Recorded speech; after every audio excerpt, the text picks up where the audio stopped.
The tension sometimes for us today could be, as I'm hearing this stuff and hearing you talk, I don't really have the energy level to do that. Or we don't have the resources to do that, or we don't have the staff to do that. Our people won't do that. I'm too old, I'm too tired, I'm too sick, I don't have time for it. I have to take care of the saints. On and on we could go. Our people won't like that. And just remember, because I remind myself all the time that Moses had a list too. He had a list of things why he couldn't do something.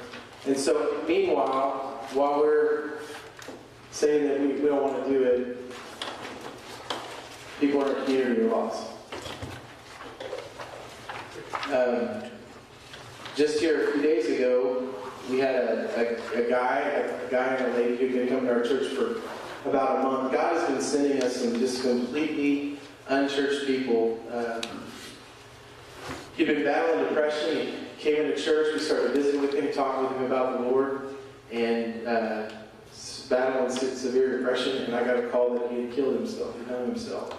And so, you guys that have stories like that, that's not unique to me, too. You've all been through that. But I had to preach his funeral this morning. And it's tough, And so meanwhile, when we're arguing over some of that other stuff, there's people out there that are lost. And they need Jesus. And so we've got to keep that in the forefront, getting in the community. Okay, some things I just wanted to mention to you that I think are important. They're just how we think and what we do. Everybody's got a different way of doing things. But one of the things that we look at is how can we maximize our influence in the community? All of us are really busy. And the people that you serve are very busy. And the people that you're trying to reach are very busy. So how can we maximize as a church? And sometimes we think that this stuff is for you, and some of it is. But it's also for your people that we're trying to reach for Jesus. People in your church. How can we maximize our influence in the community?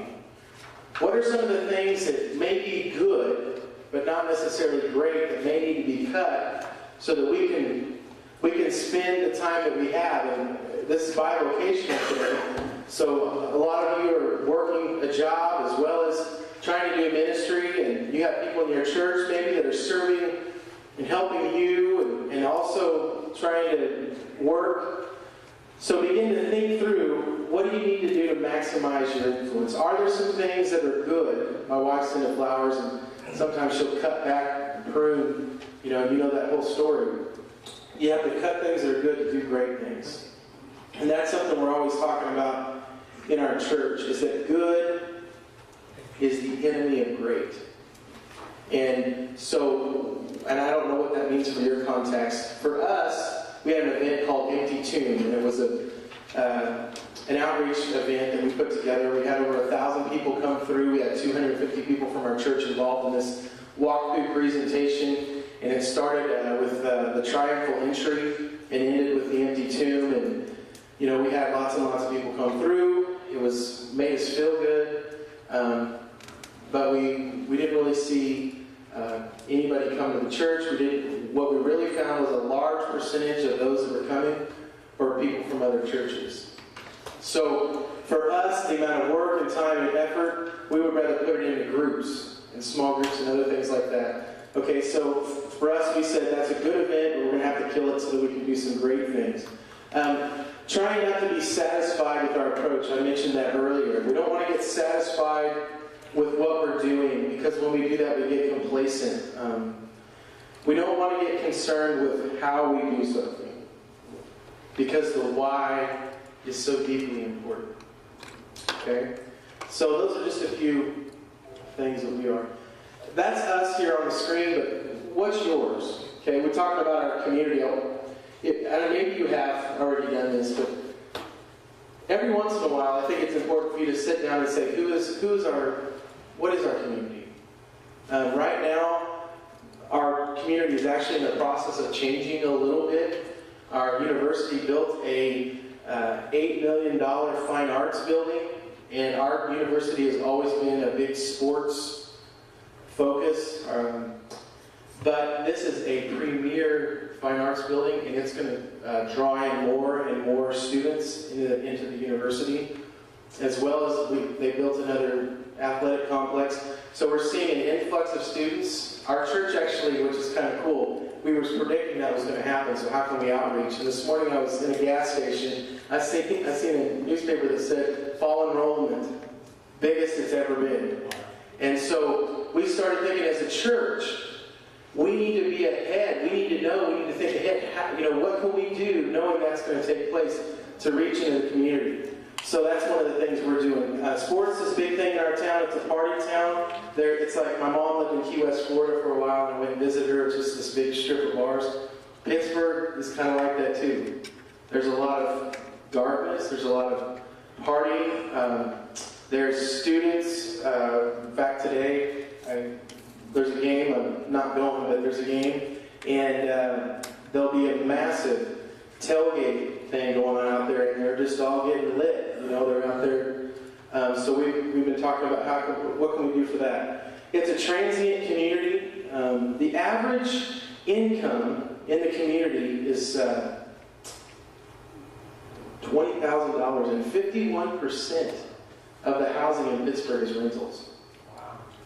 So what does that mean for us? And we've been talking about that. Every one of the communities has something. I don't know what yours is, but if you haven't done that, or it's been a while since you've done that, you need to take the temperature of your community every once in a while. So that's just something. So here's the practical, this is us stuff. Things that we've done. We started this donut blitz. And what it is basically we have 4 elementary schools in our town. We have a middle school, and we have a high school, and a college. So we found out when they were having teachers in services, so all the teachers are together, and we bought a bunch of donuts, and we put on there, thanks for educating students, investing in students, love Pittsburgh Nazarene Church. And so I didn't even attend this, but we had a lady that put it together, and they sent them all out in the morning. And my wife teaches at a school, and she was over a break, and she said, "Hey, your husband, he's one of those guys at Nazarene Church?" "Yeah." "Man, that was kind of nice that, they passed out donuts." And so we hit every school in the community. So that's an easy thing that might work for you. Trunk or treats, I know everybody's got a different opinion on that. I've wanted to nix that like 5 or 6 times. We've had 500 or 600 people come through, and last year we started this class called Pit Naz 101, and it's where we've been, where we are, and where we're going. There was a couple in there named Bill and April Rose, never been there before. He's actually got a Catholic background. And I'm having them go around and explain who they are and how they got connected to the church. And he gets emotional. He's like, "Was that stupid?" And I said, "What about it?" He's like, "Man, you guys care about kids, and that's what brought us here." And so they began to come to the church. They got involved, they found the Lord. And so I was like, "Yeah, well, maybe we need to keep that one." VBS at the park. This is something else we've done. Pastor Thomas, our children's pastor, I'm always challenging him to get in the community. He's like, "What if instead of doing VBS at the church, we've got a church in town that does VBS just ridiculous. I mean, way over the top amazing. So why compete with that? Let's find something that we can do." And so this was something that we started. It's had mixed results. Another thing that we're talking about doing is doing a sports camp. We've got a guy in our church that just moved here. He's my next door neighbor. Started coming to our church. He's been to 3 Division II College World Series as a head baseball coach. And bigwig, basically, in our town. And I talked to him about doing a baseball camp. He said, "I'd love to do it. I know some guys." So what resources do you have, that you could do? Parades, of course. We pass out bottled water and different things. Let me know if I'm going over on time. Don't be afraid to be a distribution center. I don't know if this is, but Haiti earthquake, when that hit, we had a bunch of people get together and just make our place available. That's a great, easy way to. Half the things that are going on, I don't even know what they are. There's been a couple of things that we had to, you can't come back because of after we went over the policy with them, we found out that's not what they did. But for the most part, it's an easy way, thanks, to reach out into the community, okay? Bus ministry. Do we have anybody that picks up kids, whether it's a bus or van or anything like that? Do you guys do that? Yeah? A lot of people say that's outdated, and maybe it totally is, but for us, it really works. We bus in. I mean, and this is just something I would tell anybody. If you want to grow your church, make kids a priority. We bus in well over 100 kids every week. And I was actually kind of against it in the long run initially because we weren't reaching their families. But that has changed, and we really began to reach a ton of families. Speak out. Yeah, tell us how that. Yeah.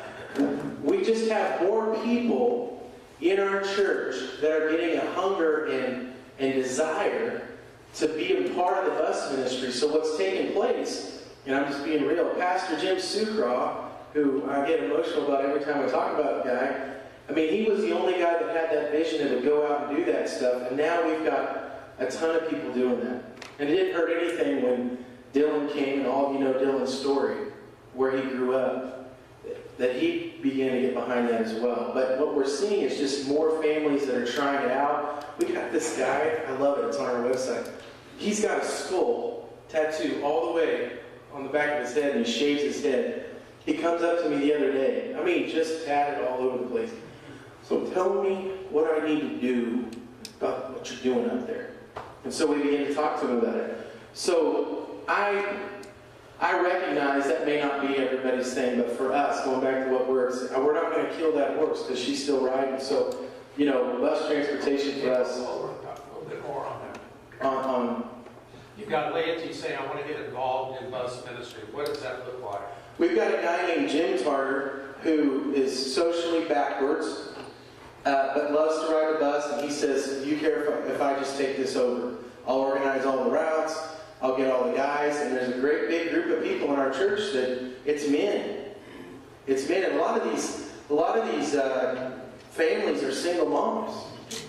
And so we have a fleet of buses out. We've got like 2 or 3 buses, big buses, small buses, vans, and they go pick up these kids, and they bring them to church. And Dustin's really good at thinking through the stats, and I've not done the stats to tell you what percentage of families we're getting through that, but we're hearing lots of stories Now, as to what's going on. Are your people following up on the kids to the parent? Are they talking to the parent? How are they doing that? If I was to tell you that every week there's all, that's happening, How no. success stories? Yeah. Well, they're following up from the standpoint that they're going and visiting them in their homes. There's people that are giving them rides to different events besides just the buses. And the other big thing I think that's probably taking place is when Dylan came and then Monty came, our college ministry began to grow. And we had several students who had a heart to get involved in that. And for example, we've got a lady named Karen Campbell who comes from her mom was shot by her stepdad. She survived. She's strung out on drugs. But she came to our church for a while. But Lacey, who's a college student, takes Karen to Starbucks twice a week and meets with her. I went into Starbucks the other day to do some sermon prep, and I had 5 people from my church mentoring people, and I didn't even know. I didn't do anything. I didn't. Kind of go back to some of you. I don't know how. I don't know. It's happening. So. So no plan. It's just happening because people love people. There wasn't no systematic approach to it, other than we did systematically design the routes, and we had them fill out medical consent stuff, so that, all that kind of stuff. But in terms of some systematic approach to it, no. Some things that I would really encourage you to do. I know there's also some people that have a problem with substitute teaching, but I can just tell you, it's been phenomenal in our ministry. If you have people that help you, or maybe you are looking for easy ways to get involved in schools, substitute teaching is awesome. I can't tell you how many stories I've had of being able to reach out to kids through that program, and encouraging your people. Maybe you've got some retired people in your church that aren't doing anything. Like, Pastor, what can I do to help? All you need is 60 hours of college credit at some point, 66 or 60. You can go substitute teach and make a difference.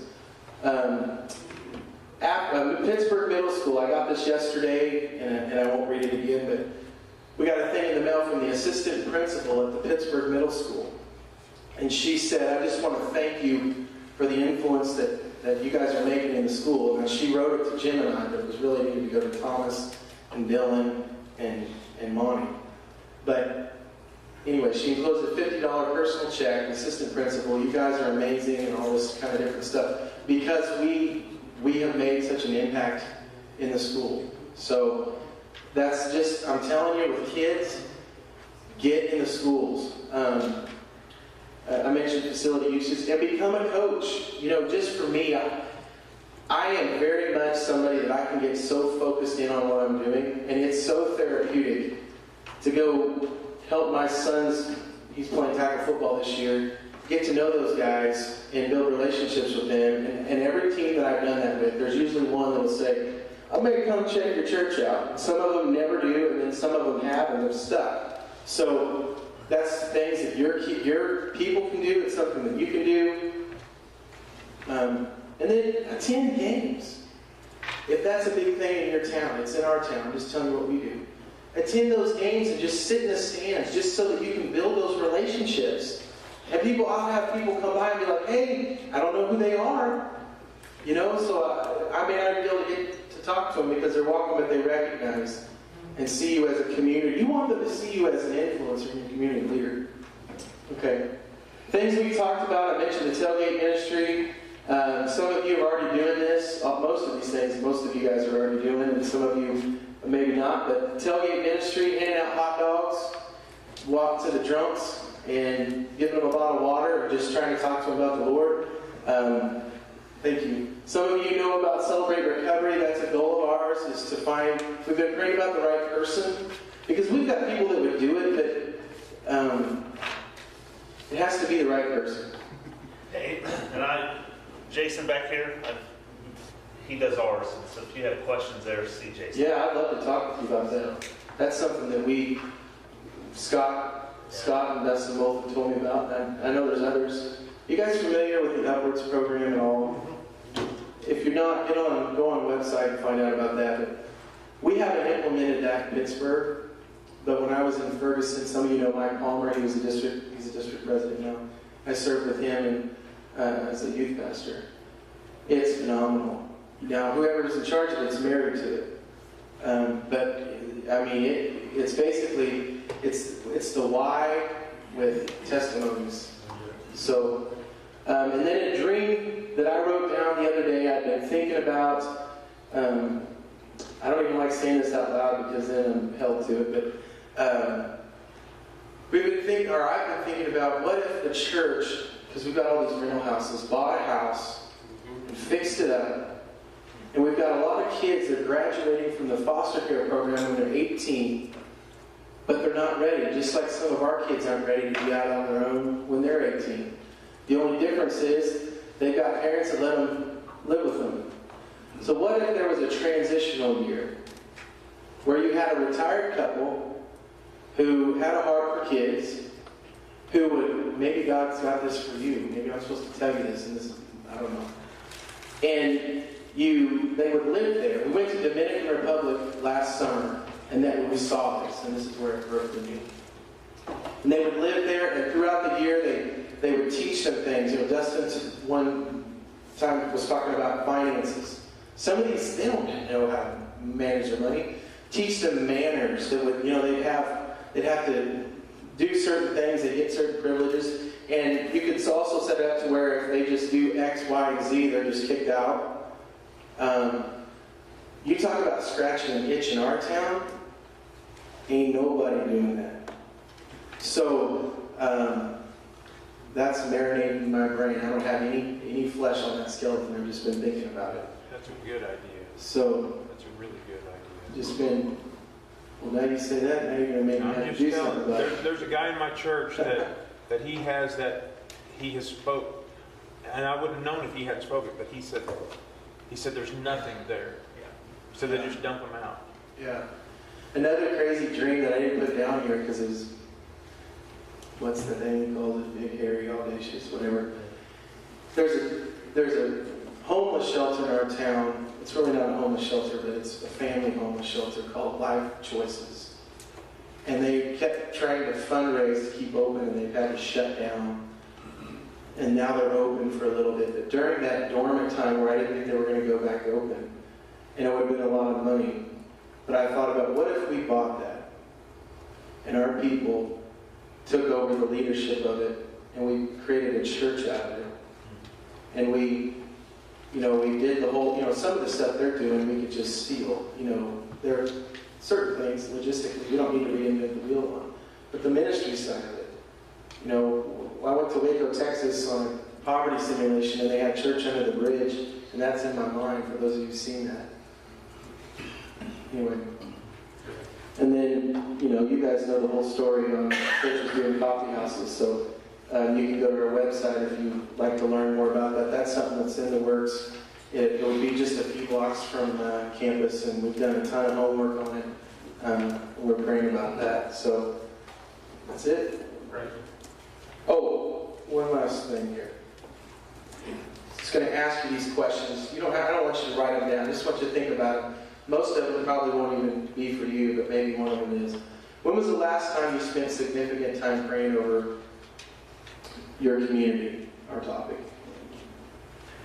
What resources do you have? My brother Jay was at Joplin for a while. He says, we don't have anything. I said, you got an empty lot right here. You could have inflatables on it. And you could have it on a Sunday morning and bring kids in. You've got a basketball goal over there that's actually in pretty good shape. What could you do with that? What do you have? I asked one pastor one time, and they said, well, our church, we've got this lady that makes really good pies. A lot of people in our church can cook really, really well. Then do something with that. What resources do you have? What is one thing you can implement in the coming weeks to connect with your community? Something simple. That donut blitz is easy. Anybody can do that. What's one thing you could do? What is the last time objectively you evaluated your connection with the community? How often do you share with the church and key influencers about connecting with the community? What churches in your area do it better than you? And how can you get ideas from them? We've got a church in town. We're actually a little bit bigger than they are, like 50 bigger, but they're a lot sharper than we are in terms of having a system. So I eat lunch with him every 6 weeks, and we work through those things. Who in your area? They don't have to be Nazarene. You just take from them what you can use that's doing it right in some ways, that you could meet with and have lunch with.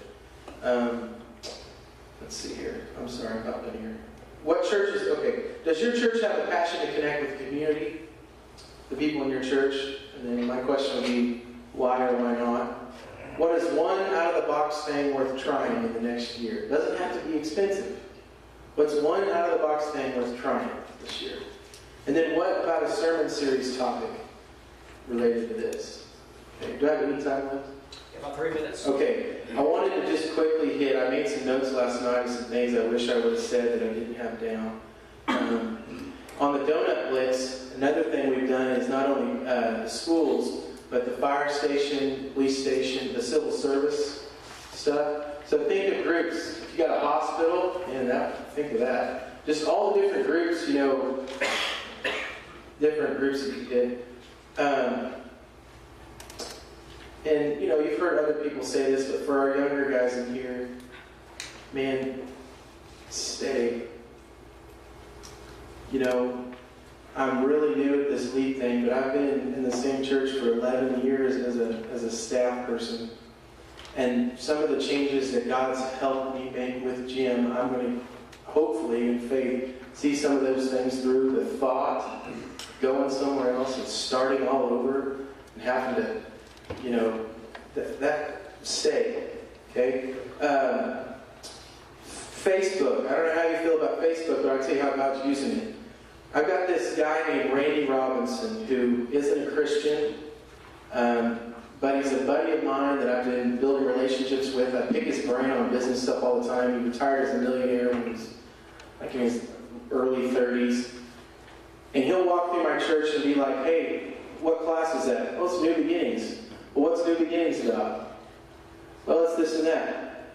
Well, that's going to create anxiety for me because I don't even know what that is. And so he's doing stuff like that. He's not even... Okay, but he's also a media guy, and he said, that new guy that wrote your website, he did a really awesome job. He goes, can you find out who's hitting that site? I said, yeah. He goes, I want you to post something on there, something silly. I want you to post it, and I just want you to share it. Just 2 of you. And he goes, and I want you to tell me what the results are after 2 days. I said, okay. So we promoted something. There was over 500 views of that between 2 people, which he knew that was going to happen. He said, you need to share the daylights out of your stuff with people and have your people share that stuff. Because every time somebody shares it and they start doing that, doesn't mean they're coming, but they're seeing it. So utilize it. It's a tool if that's something you can do. And then last thing I'm done, groups. I mean, just group it to death. We are launching all kinds of groups, women's Bible studies, and this is a big step for us, and I stayed with it. We had this group that had 20 young families, or 20 young adults and 20 kids in this big house, and they all like each other, and they don't want to split. And finally I just said, guys, you gotta split this group. And so it's finally split, and I end up splitting it again, and that's happening in some other ones. Have those hard conversations, but tell them why. We know everybody likes everybody, but we need to split this so that if the group becomes closed, it's too big. If no one, and that's where I sold them. Can anybody come to your house? I'd love them to, Kyle. There's just not one more space. Then it's time. Because they need to be open. So, okay.